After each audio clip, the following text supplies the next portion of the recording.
¿Cómo se mide cada uno de ellos?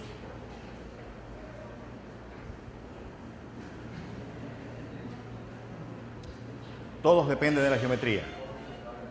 Todos de ellos solamente en función de su geometría, ¿de acuerdo? En el caso del resistor, esa es la expresión genérica, ¿no es cierto? De allí podemos nosotros calcular la resistencia de cualquier elemento, de cualquier forma geométrica que tenga.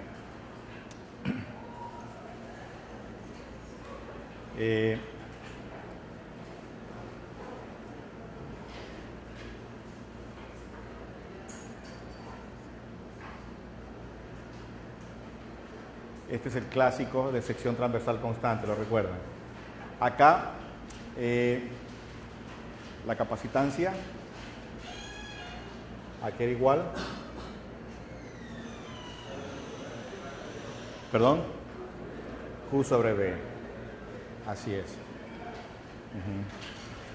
Y la clásica, nada más que para anotar una de ellas, y le ponemos así mismo un asterisco, ¿la recuerdan?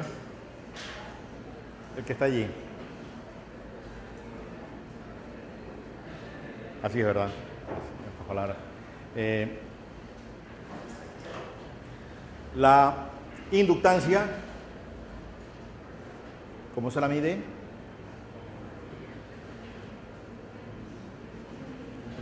¿Lo olvidaron? El flujo a través del circuito, por N si es el caso de una bobina, partido para su corriente, exactamente, así es. Y siguiendo la misma analogía, si ustedes recuerdan, este sería para un resistor de sección transversal constante, resistividad ρ, típico cilindro o un paralelepípedo, ¿se acuerdan? El más sencillo. Este para capacitor de placas planas, lo que significa que aquí deberíamos tener nosotros un valor de L para una configuración de conductor de una forma donde su campo sea bien uniforme. ¿Cuál es ese? Ese es el solenoide ideal, exactamente. Que para complementar nuestra tabla, como ustedes recuerdan, luego esto se puede hacer tan complicado como tan complicado sea la geometría del conductor. Así es, ¿verdad? Esto también puede ser tan complicado como complicadas sean las placas del capacitor. Y esto va a ser también tan complicado como complicado sea la distribución del campo magnético del conductor con corriente. Entonces vamos nomás a anotar en nuestra tabla los tres términos, ¿no es cierto?, de resistencia, capacitancia e inductancia para las configuraciones geométricas más sencillas. ¿Ya? Esto es lo que vamos a ver a continuación. Entonces, les hacía la tabla para que ustedes identifiquen los términos, porque a veces en los términos nos confundimos un poco. El resistor es el elemento y la resistencia es la propiedad física. La capacitancia es la propiedad física y el elemento se llama capacitor. La propiedad física se llama inductancia y el elemento es el inductor. Ahora bien, la autoinducción es el fenómeno que se produce en un circuito cuando por alguna causa se produce, ¿qué cosa? Una variación de su propia corriente, cuidado, de su propia corriente, así es, de su propia corriente. Porque puede haber un circuito vecino que esté haciendo o provocando una variación de flujo en ese circuito, pero ¿eso cómo se llama?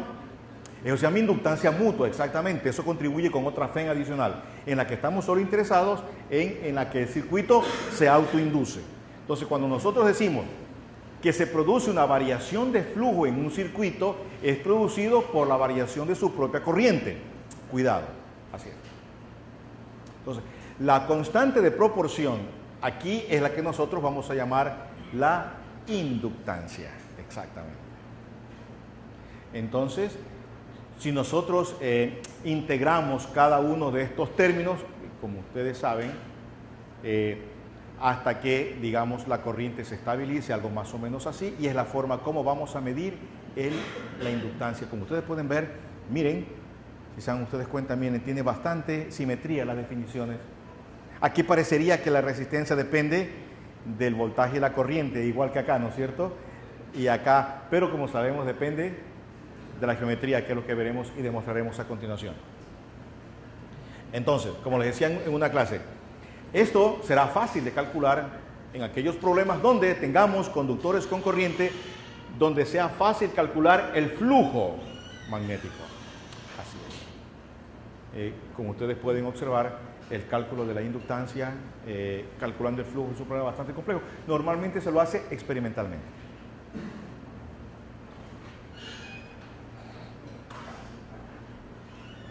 Buen día. Entonces, a partir de este resultado que está aquí, ¿qué les parece si hacemos esto? Pasemos la corriente a multiplicar acá y luego derivamos con respecto al tiempo a ambos lados de esa expresión. ¿Por qué hago esto? Porque esto que aparece aquí es algo que usted ya reconoce. Esa es la FEN, de acuerdo a Faraday. Recuerde que de acuerdo a Faraday, la FEN que en un conductor o en un circuito o en una región del espacio un campo eléctrico se induce es producto de una variación de flujo, sin importar quién lo produzca. Pero en nuestro caso es producido ¿por quién? Por una variación de corriente. Entonces, para nosotros lo vamos a escribir así, la ley de Faraday ahora. En consecuencia, en el caso de un inductor, la variación de su propia corriente va a generar una FEN y es lo que nosotros le llamamos FEN autoinducida. Que como ustedes pueden ver, solo estará presente mientras esté cambiando la corriente en ese circuito. Así es. Una vez que la corriente en ese circuito o una vez que la corriente en ese inductor o una vez que la corriente en esa bobina se estabiliza,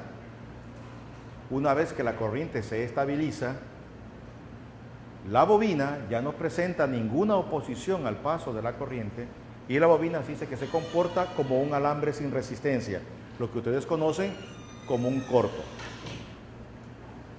De la misma forma, fíjense en esto, que cuando en el circuito se produce la máxima variación de corriente, entonces la FEN que se autoinduce experimentará su valor máximo.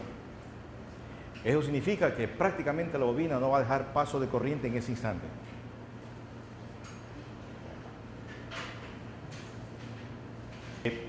Les acabo de mencionar, se expresa en estos gráficos.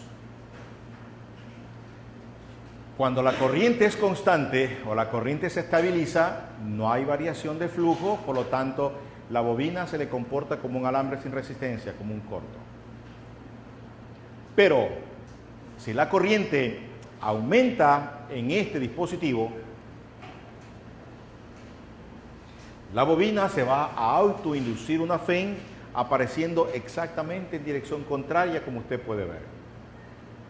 Es decir, si esta corriente se incrementa, es decir, por acá hay una fuente que está generando esa corriente y está incrementándose, entonces la FEN que se autoinduce va a aparecer en dirección contraria. Pero si la corriente disminuye, como usted puede ver aquí, entonces la FEN que se autoinduce aparecerá sumándose a la FEN del circuito.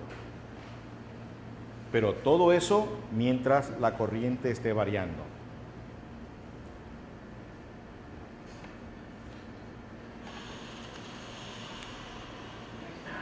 Adelante.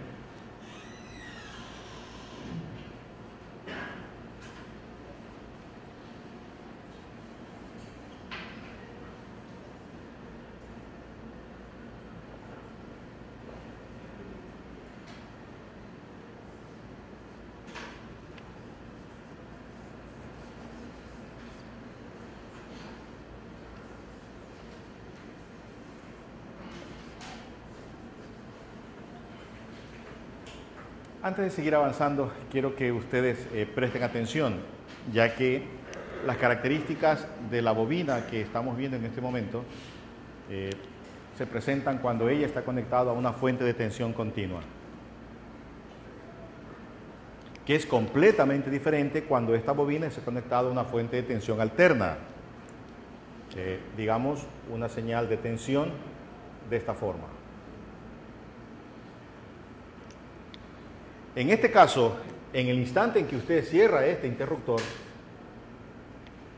entonces aquí va a aparecer o se va a presentar la máxima variación de su corriente. Lo que significa que en este instante, aquí en esta bobina, se induce una FEN en esta dirección y que va a experimentar su máximo valor. ¿Cuál es el máximo valor? El máximo valor que corresponde será aquel en el cual en ese instante, en este circuito, no circula ninguna corriente. Lo que significa que en esta resistencia no habrá ninguna caída de tensión. En consecuencia, en ese instante, al haber aquí diferencia de potencial cero y aquí este valor de FEN máxima, este valor de FEN máxima, como usted puede ver, va a corresponder exactamente a la diferencia de potencial de esa fuente para ese circuito en ese instante y en esa configuración. Pero una vez que la fuente comienza a hacer trabajo para vencer esta diferencia de potencial, ya que aquí esta bobina se comporta como una fuente, con una FEN, cuya diferencia de potencial va a depender de cómo esté variando la corriente, la fuente comienza a vencer, a hacer trabajo y la corriente comienza a crecer. La corriente crece, crece, crece, hasta que la corriente llega a un momento en que se estabiliza en el circuito. Y una vez que esta corriente se estabiliza, esto que está aquí se hace cero. Quiere decir que esa bobina se comporta como un alambre. Y allí usted tiene un circuito de una resistencia con una fuente. Fíjese que eso es completamente diferente a lo que aparece acá. ¿Por qué razón? Porque aquí, ¿qué pasa con este voltaje? Comienza a crecer, ¿verdad? Y mientras crece, ¿cómo aparecería aquí la FEN? Oponiéndose para allá. ¿Sí la ve? Y cuando comienza a disminuir la tensión, ¿qué pasa ahora con esto? Exactamente, ahora aparece. Entonces, quiere decir que esta FEN que aparece aquí, ¿cómo va a ser? Así es, exactamente. Es decir, la oposición que presenta este inductor va a depender de la frecuencia con que está variando esta tensión, ¿o no es verdad? Porque una cosa es que la tensión haga esto y otra cosa es que la tensión haga esto. ¿Sí se fijan? Lo que significa que la bobina va a presentar una resistencia que va a depender de ¿qué cosa? ¿Qué es esto? De la frecuencia. Esa resistencia de la bobina que depende de la frecuencia es lo que nosotros llamaremos reactancia. ¿Sí? ¿Y qué es lo que le trato de decir? Lo que yo le trato de decir a ustedes es que si yo aquí tengo una bobina, sí, con un determinado número de espiras, una bobina, y aquí lo conecto yo a una fuente de tensión, que yo le puedo variar su frecuencia, ¿sí me comprenden? Y aquí pongo un amperímetro, ¿me entiende lo que estoy diciendo? Entonces, si yo este circuito lo cierro y hago variar la frecuencia de esta señal, ¿qué van a ver ustedes en el amperímetro? Una corriente diferente. A ver. Usted me está diciendo que esa bobina idéntica, que no le hemos hecho absolutamente nada, va a presentar un mayor o menor resistencia al paso de la corriente, solo dependiendo de la frecuencia de la señal. Sí, señor. Esa es la característica que presentan estos elementos cuando son conectados a una tensión alterna. Por eso es que le hago esta explicación, porque usted va a ver a continuación una característica de la bobina que tendrá que recordar que se presentan solo cuando son alimentados con una tensión constante. Así es. Sí.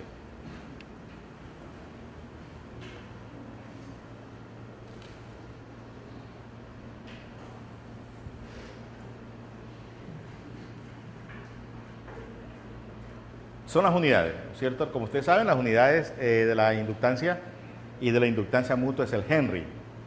Y usted sabe lo que es un colombio, usted sabe lo que es un faradio, usted sabe lo que es un ohmio físicamente. ¿O no es así? ¿Verdad? Un colombio, ¿recuerdas? ¿No recuerdas? ¿Alguien me recuerda? Es un colombio, un conductor que almacena un colombio sin que el aire que lo rodea se vuelva plasma. ¿Perdón? Una esfera conductora de ¿cuánto? 54 metros de radio. Para que pueda almacenar un colombio. Eso es monstruosamente grande. Un faradio, 11.000 metros cuadrados, la cancha de un estadio de fútbol, ¿verdad? Pero no tan grande como el que ustedes conocen, ¿no es cierto? Un estadio. Otro. El productor se ríe, él es barcelonista también. Un ohmio. Un alambre de ¿cuántos metros de largo para un alambre número 12? ¿Cuántos metros? 180 metros de longitud. ¿Se recuerdan, verdad? Lo que significa, escúcheme, lo que significa que cuando nosotros hablamos de la resistencia de los alambres de un circuito, casi que ni la tomamos en cuenta comparada con la resistencia de los resistores que están allá adentro. ¿Por qué hago esta explicación? Porque ahora ustedes van a ver que un Henry, esa unidad de inductancia muy grande, lo que significa que la inductancia de los alambres de un circuito, ¿qué lo vamos a considerar? Despreciable comparada con la inductancia de los inductores que están allá adentro. ¿Ok? Veamos. Si usamos esa definición, si ustedes ven, entonces un Henry será la relación entre un voltio partido para un amperio por segundo. Ya.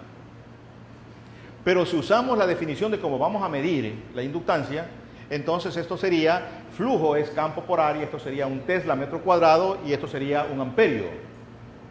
Las dos son unidades válidas en el sistema internacional.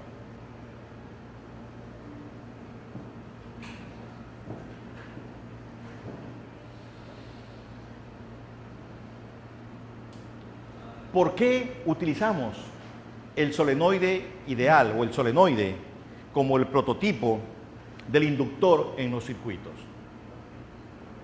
Yo todo esto les expliqué. ¿De acuerdo? Que hasta nos gastamos tiempo calculando campos generados por alambres. ¿Se acuerdan? Un alambre infinito a 10 centímetros para producir un Tesla a 10 centímetros de alambre. ¿Cuánta corriente necesitamos? 500.000 de amperios, es monstruosamente grande. Pero solamente cogiendo un tramo de alambre, ¿no es cierto? Y formando una espira de 10 centímetros de radio, ¿en cuánto disminuimos la corriente? En pi veces, exactamente. En pi veces. Lo que significa que si ahora yo tengo no un alambre, sino una serie de alambres, ¿qué logro tener? Un campo muy intenso en su interior. Esa es la razón de tener ese dispositivo que ustedes ven allí. El solenoide. Ahora bien, y también sabrán que cuando le ponemos un material aquí adentro que debe ser de material de qué tipo, ¿qué logramos con ello? ¿Qué logramos? Aumentar exactamente el valor del campo. Cosa que no ocurría con el dieléctrico. Porque el dieléctrico, ¿qué hacía con el campo entre las placas? Lo disminuía para poder provocar que nosotros podamos poner más carga en el capacitor. Así es. Pero ¿por qué razón estos materiales que se colocan dentro de las bobinas para incrementar su campo magnético tienen que ser ferromagnético y no paramagnético o diamagnético o ferrimagnético o cualquier otra característica de un metal? Porque ellos tienen dominios magnéticos exactamente. Que lo único que hace el campo externo es alinear los dominios, pero ya no tiene que alinear uno por uno, como se ocurre con los paramagnéticos, así es, o los diamagnéticos. Esa es la ventaja de ese tipo de material. ¿Y cuál es la desventaja, señorita Dreher, de esa característica de tener dominios magnéticos? ¿Qué produce? Produce calor, pérdidas por histéresis, exactamente, esas microcorrientes que se generan en su interior, ¿verdad? Que sumadas a las corrientes que se generan por el campo inducido, hace ¿qué cosa? Que se caliente. ¿Pero quién se calienta más? El ferromagnético, pero para ciertas frecuencias. Así es, ¿verdad? ¿Si me recuerdan qué frecuencia eran? Alrededor de 70 a 80 kilohercios. Kilohercios, ¿no es cierto? Así es. Entonces vamos a calcular la inductancia de una bobina. Es decir, esto que nos está quedando aquí pendiente,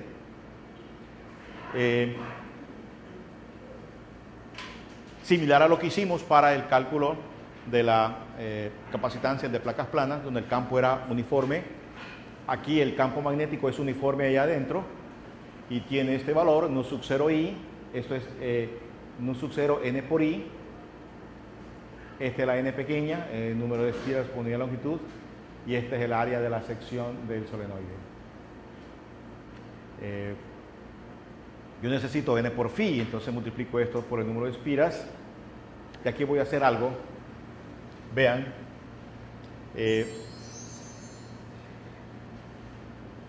lo que voy a hacer es multiplicar esto por L y dividir para L, como pueden ver allí, para que esto que está aquí sea la n pequeña, ¿verdad? Número de espiras por unidad de longitud. Y esto que aparece aquí, si usted lo recuerda, ¿qué vendría a ser esto? ¿Qué vendría a ser esto? Ese es el volumen de la parte interior del solenoide, donde está confinado casi totalmente su campo magnético. Entonces yo puedo escribir lo que me estaba haciendo falta acá. Esto sería nu sub 0 por n cuadrado y lo pongo así, por v.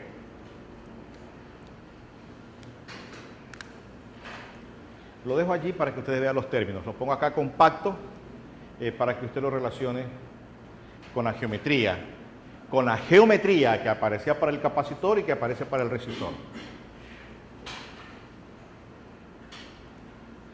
Ahora sí, vean ustedes,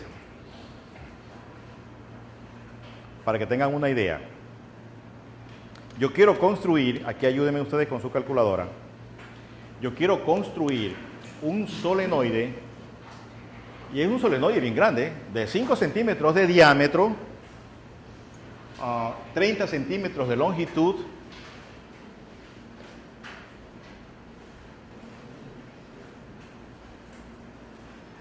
y quiero saber cuántas espiras necesito para tener un Henry de inductancia.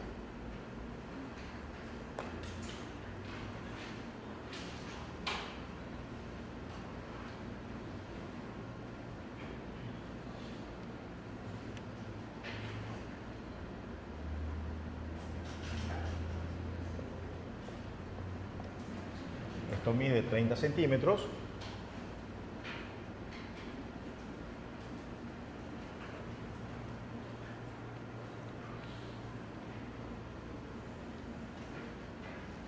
Aquí voy a dibujar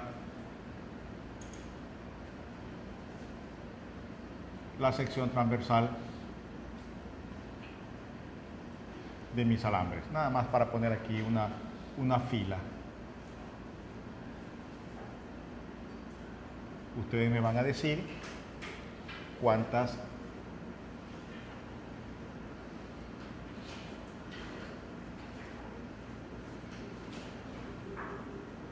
espiras necesito.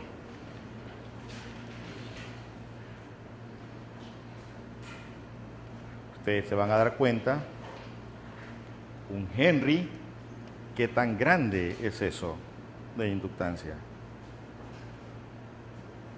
Y fíjense los solenoides que ustedes ven, los que vemos en un circuito, nada tiene que ver con ese, ¿verdad? Por supuesto. Ese tiene 30 centímetros de longitud, 5 centímetros de diámetro. ¿Sí ven, no es cierto? ¿No? Es un solenoide Pepa. Veamos ¿cuánto? 1232 le salen por ahí. Vamos, quiero otros cálculos.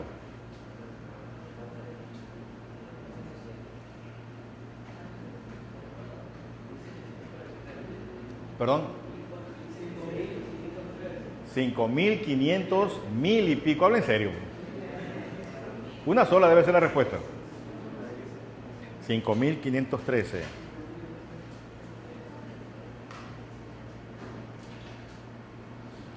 Están utilizando los 5 centímetros como diámetro, no como radio. Cuidado. Ya he imaginado. No, porque yo sí sé que ustedes saben manejar la calculadora, ¿no es cierto? ¿Cuánto? Exactamente, aproximadamente 11.000 espiras. Sí, 11.000 espiras. 11.000 espiras. Ya. Ahora hagamos esto. Miren jóvenes, para que tengan ustedes una idea. Porque vamos a fabricar un solenoide de esa geometría y queremos saber Primero ya sabemos que tenemos que meter 11 espiras en esa longitud. ¿Sí me entienden? Entonces, vamos a suponer que este alambre, alumnos queridos, vamos a suponer que el alambre tiene 2 milímetros de diámetro. ¿Sí me entiende? Entonces, en estos 30 centímetros, ¿cuántas espiras entrarán?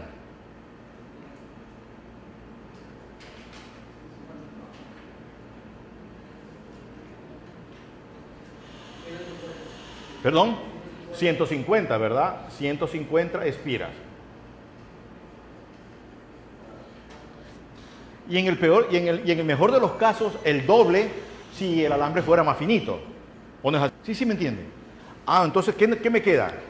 Perfecto, otra vuelta por acá arriba. Entonces divídame ahora 11.000 para 150.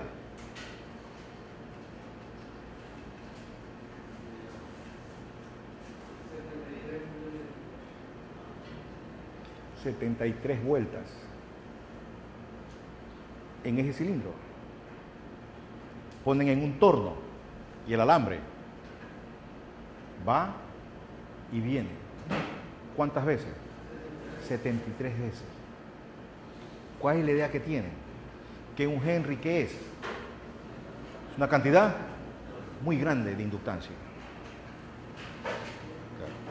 Ahora, si quieren fabricar una bobina Tesla para esos shows, esos espectáculos que ustedes ven que saltan chispas y todas esas cosas, pues ahí probablemente puedan requerir de una inductancia de esa magnitud. Pero ahí sí, ¿verdad? Tienen un cilindro tremendamente grande, ¿no es cierto? ¿Verdad? Con miles de espiras para lograr un Henry de inductancia en ese orden. ¿Perdón?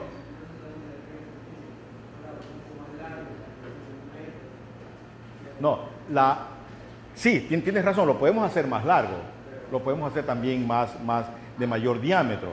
Lo que quiero decirte es que tengas la idea de qué es un Henry, ¿verdad? Para que cuando hagas un problema de un cálculo matemático y un problema de que salen por ahí 20 Henrys, ándate crucificando en ese rato. Revisa porque te van a clavar 0 en ese problema. ¿Sí me entiendes? Así de entrada. Bien, unas preguntas de prevuelo. En base a lo que hemos analizado de forma básica y lo que ustedes han venido leyendo. Por favor, respóndanme esa pregunta.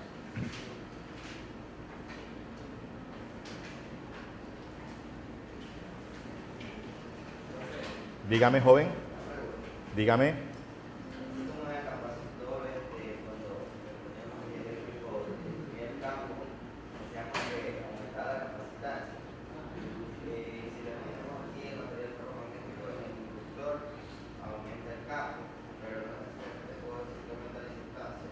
Claro, aumenta la inductancia. Claro, aumenta la inductancia porque, si tú recuerdas, esto es nu sub 0 n cuadrado por b. Sí, me entienden. Pero si decimos que aumenta la inductancia, es porque algo debe estar cambiando en la bobina. ¿Qué es lo que cambia?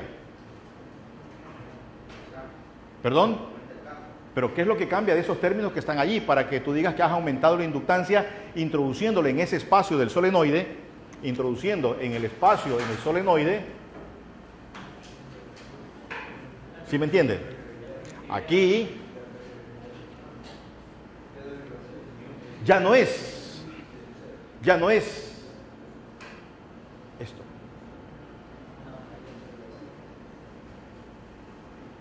Ahora es la permeabilidad magnética de ese espacio del medio. Y eso es lo que hace que se multiplique el campo magnético. A la orden.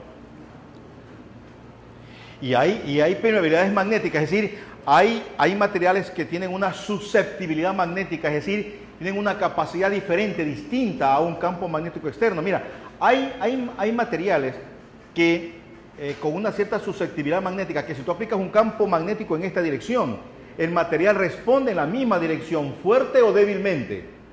Pero hay otros materiales que tú aplicas un campo magnético en esa dirección, los materiales, su dipolo magnético, aparecen en dirección contraria al campo externo. Así es. Lo que te trato de decir, que hay materiales que tú le aplicas un campo externo y los atraes. Mientras que hay otros que les aplicas un campo externo y ¿qué hacen? Se repelen. Perfecto, así es. ¿Qué ocurre? Al instante de cerrarlo. ¿Perdón? ¿02 o 04? 04. ¿Qué ocurre? Al instante de que cierro, ¿qué pasa aquí?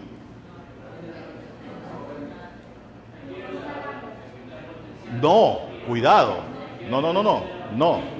Al instante que se cierra, aquí que aparece la máxima FEN. Entonces la bobina se comporta como un circuito abierto. ¿Y la corriente qué hace? Se viene por aquí en ese lazo. 12 ohmios y 30 ohmios de resistencia. Así es, ¿verdad? Perfecto. Y ahora,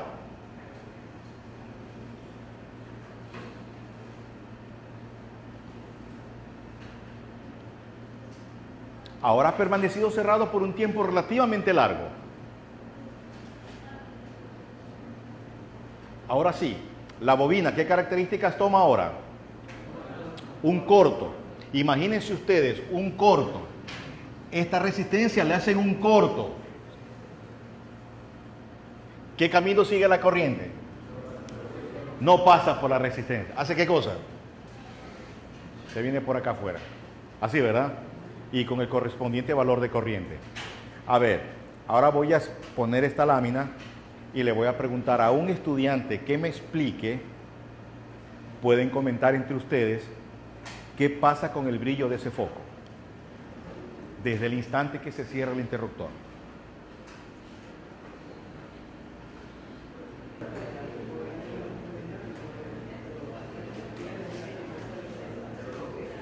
Bien, explícanos qué pasa con el brillo del foco. El brillo del foco al principio es máximo. Al instante que se cierra, Máximo. un resplandor, ¿verdad? Máximo brillo. Y luego, Va disminuyendo hasta que se apaga. hasta que se apaga. Así, ¿verdad? El tiempo que tarda en apagarse va a depender del valor que tenga la inductancia, ¿verdad? Ahora, ¿qué me dicen de esto?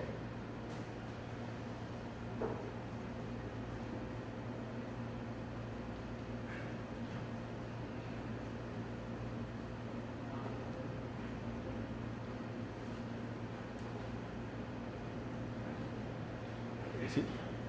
Permaneció cerrado el interruptor por un tiempo relativamente largo y luego se abre el interruptor. Es decir, al instante t igual 0 se cierra y la espira comienza a energizarse. Porque recuerden que aquí aparece una FEN y la fuente tiene que hacer trabajo para mover la corriente a través de esa FEN. Ese trabajo que se hace es energía. Se almacena en ella. Quiere decir que cuando la corriente ya se estabiliza, la bobina tiene su máxima energía ahí almacenada. En el instante que abrimos el interruptor, ya no hay esta fuente de energía. La bobina bruscamente aparece ahora como una batería, pero como una batería con una FEN variable, con su valor máximo en el instante en que se lo abrió, ¿verdad? Entonces, ¿qué hará el foco? Brilla y apaga.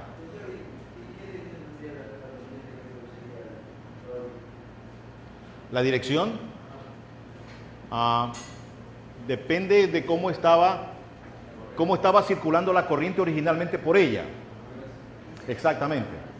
¿Cómo estaba circulando la corriente? La corriente estaba circulando para allá y esa la hace bruscamente 0. Entonces, ¿qué hace? Se va para allá mismo. Así es. De que de un valor disminuye. Entonces, ¿qué dice la ley? Que la FEN que se induce se suma a la anterior. O sea que la polaridad aparece para arriba. Exactamente, así es.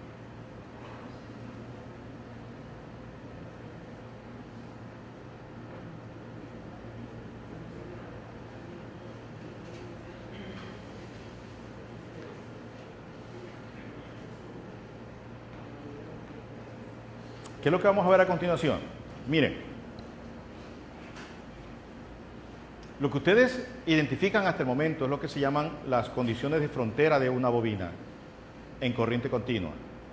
De la misma forma como reconocen las condiciones de frontera en corriente continua de un capacitor. Un capacitor descargado no tiene carga, no hay diferencia de potencial entre las placas, se comporta como un corto. Un capacitor cargado completamente no permite más paso de corriente o carga y se comporta como un circuito abierto. Esas son condiciones de frontera. Hemos visto lo mismo que ocurre con el inductor, perdón. La bobina, en el instante en que cerramos el interruptor, aquí se produce la máxima FEN, no hay corriente en el circuito, aquí la caída de tensión es cero, la diferencia potencial de la fuente, en este caso para este circuito, ¿sí me entienden, verdad? Así es. Para este circuito, la FEN máxima corresponde a la FEN de esta fuente.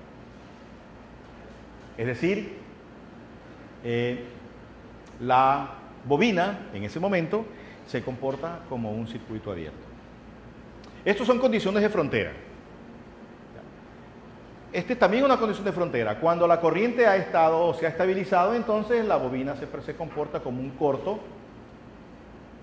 y es como nosotros la debemos analizar. Antes de pasar a ver lo que se llaman los transitorios, es decir, ¿qué ocurre en la bobina entre ese instante en que cerramos el interruptor y después de un tiempo muy largo? ¿Qué pasa con la corriente en ella? Respóndanme estas preguntas, por favor. Recuerden, son condiciones de frontera.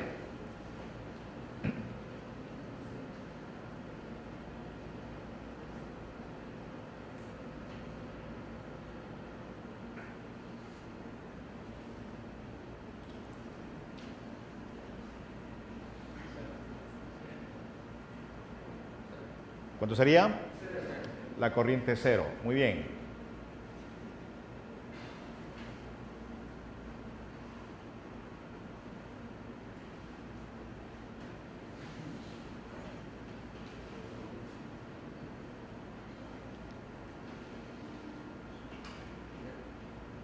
¿Respuesta?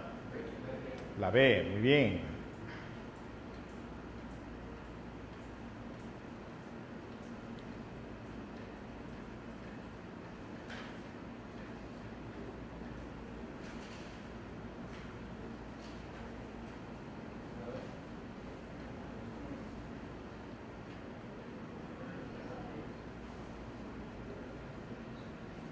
¿Respuesta?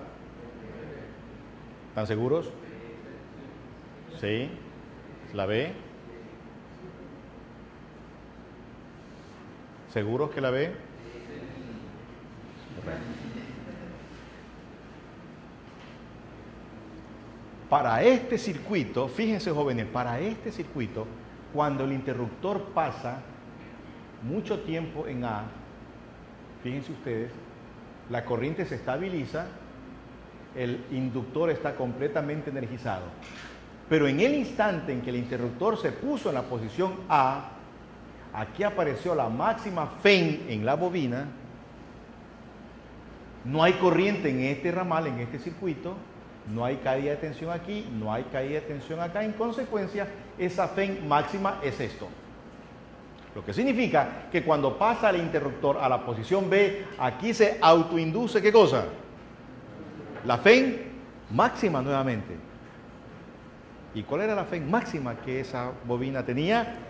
La que logró al momento, ¿no es cierto?, de cerrar el interruptor en la posición A. Por eso es que decimos E sobre 2R. Repito, esas son condiciones de frontera. Pero veamos ahora lo que se llama el transitorio. Es decir, tomemos un instante de tiempo T en que la bobina se está energizando y por el circuito circula una cierta corriente en ese instante. Entonces yo voy a tener aquí una FEN autoinducida apareciendo ¿hacia dónde? Hacia arriba, así, ¿verdad? Por lo tanto, si yo sumo los voltajes por Kirchhoff, tendría esto menos I por R y menos L de I a de T. Es decir, tengo una ecuación de este tipo. Una ecuación diferencial de primer orden que, si usted la observa, es idéntica a la que nosotros teníamos para el caso del capacitor. Lo que significa que no va a tener usted que recordar ninguna otra solución de esa ecuación, porque los únicos cambios que ahora ocurren son esto de que Q pasa ahora a ser I y que 1 sobre C es R. El único que cambia. Entonces, lo que antes para nosotros era la constante de tiempo capacitiva, si la recuerdan, ¿verdad? Este valor que está aquí, R por C, ahora tenemos la constante de tiempo inductiva que será L sobre R. Así es. Se fijan, no tienen que recordar más nada, solamente esos pequeños cambios. Lo que significa que vamos a tener nosotros la misma ecuación diferencial, entonces la misma solución para la corriente, que, si ustedes ven, cumple las condiciones de frontera. A ver, ¿cuáles eran las condiciones de frontera, Andrés? Recuérdame. A T igual 0, corriente 0, ¿verdad? Y tiempo muy largo es sobre R. Así, ¿verdad? A T igual 0, esto es 1, corriente 0, que es lo que habíamos nosotros analizado, que es lo que ocurre en un circuito cuando nosotros, en el instante que cerramos el interruptor, en una bobina. Y cuando T es muy largo, la corriente se estabiliza. Así, la verdad, veamos si es verdad. Cuando T tiende a infinito, esto es 0, es sobre R para ese circuito. Es decir, se cumplen nuestras condiciones de frontera. ¿Cómo cambia? Porque miren, la bobina, cuando se está energizando, la bobina se comporta, se autoinduce una FEN que está variando en el tiempo. Lo mismo que cuando la bobina comienza a entregar energía, también se comporta como una batería que está variando su diferencia de potencial. Ahora, ¿cómo sería el valor de la FEN cuando la bobina se está energizando? Bueno, dice que la FEN es igual a L por DI a dt. Entonces sería esto.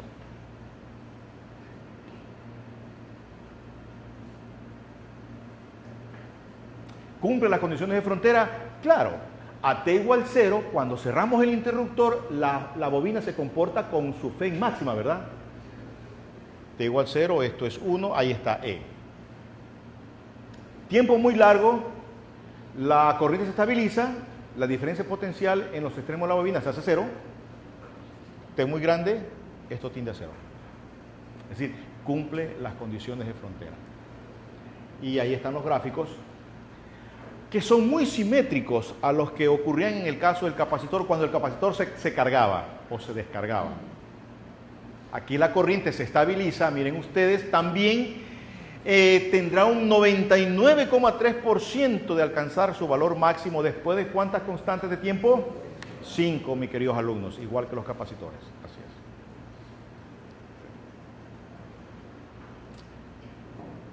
es. Y la diferencia de potencial en la bobina hasta que finalmente se convierte en un alambre sin resistencia, en un corto.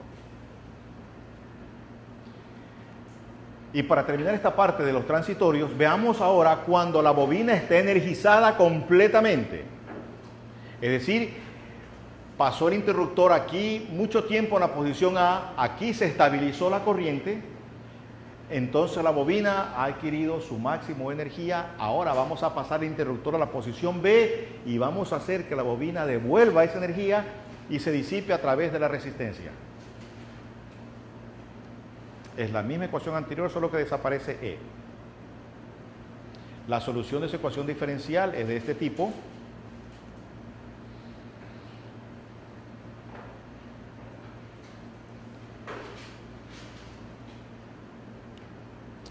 Y así sería, y aquí ven ustedes cómo aparece la corriente.